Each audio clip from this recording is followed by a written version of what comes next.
அப்படிப்பட்ட எம்பி பதவியே எனக்கு தேவையில்ல, அடுத்த முறை நான் வந்து திமுக தயவால ஜெயிக்கணும்னா நான் போட்டியிட மாட்டேன்னு சொல்லிட்டாரே சார். டேய், நீ எம்பி பதவி வேணான்னு சொல்றல்ல, நீ திமுக இவ்வளவு பேசுறல, அவனை முதல்ல இன்னைக்கே எம்பி பதவி ராஜினாமா பண்ணுடா. டெல்லிக்கு போ. அங்க போய் டெல்லியில போயிட்டு பார்லிமெண்ட் ஸ்பீக்கரை பாரு, சபாநாயகரை பாரு. சபாநாயகரை பார்த்து உன்னுடைய ராஜினாமா கடிதம் கொடுத்துரு.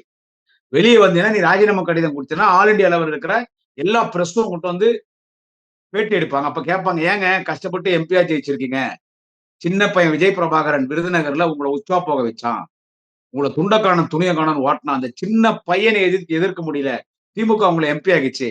அப்படி இருக்கும்போது நீங்க ஏங்க எம்பி பத்தி ராஜினாமா பண்ணீங்கன்னு கேட்டா, அப்ப நீ பத்திரிகையாளர்கிட்ட சொல்லணும். யாரு? மாணிக் தாகூர். நீ என்ன சொல்லணும்னா, இது திமுக நாள் தான் நான் ஜெயிச்சேன், நான் தனியா நின்று டப்பாசு கூட வாங்கிருக்க மாட்டேன், 50,000 ஓட்டு மேல எனக்கு வந்திருக்காது, அதையோ கூட வருதா என்னன்னு தெரியல, நீ காங்கிரஸ் தனியா நின்றுதான் திமுக தான் என்ன ஜெயிக்க வச்சாங்க. இப்ப நான் திமுகவை எதிர்க்கிறேன். ஏன்னா பிஜேபி இப்ப எனக்கு 50 கோடி கொடுத்துருக்காங்க. பிஜேபி 50 கோடி கொடுத்துட்டான் மாணிக் தாகூருக்கு. நீ காங்கிரஸ் திமுக இருந்து பிரிச்சு எடுத்துன்னு போய் அந்த பொம்பளை பொறிக்கு குடிகாரம் தற்கூரி அந்த ஜாடு மாடு பாடுகா லக்காடி பெடுஸ் போய் அந்த விஜய் கிட்ட எடுத்துன்னு போய் காங்கிரஸ் சேர்த்துரு. இன்னும் 50 கோடி தரேன்னு 50 கோடி அட்வான்ஸ் கொடுத்தாச்சு. அதனால நான் திமுகவை எதிர்க்க போறேன். நான் திமுகனால எம்பி ஆனேன், திமுகனால எம்பி ஆயிட்டு நான் திமுகவை எதிர்க்கு தப்பு, அதனால எம்பி பதவி ராஜினாமா பண்ணிட்டேன்னு.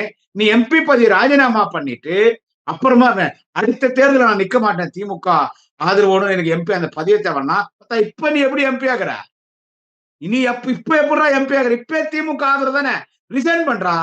நான் மாணிக் தாகூர் சொல்றேன், நீ ஒரு அப்பனுக்கு பிறந்திருந்தா, மாணிக் தாகூர் நீ ஒரு அப்பனுக்கு பிறந்திருந்தா, நீ மீச வச்ச ஆம்பளையா இருந்தா, நீ உண்மையான அரசியல்வாதியா இருந்தா, நானும் பெரிய மயிர் பிடிங்க நேர்மையான சொல்றேன்ல, இதெல்லாம் உண்மைன்னா எம்பி பதவியை ரிசைன் பண்ணுடா.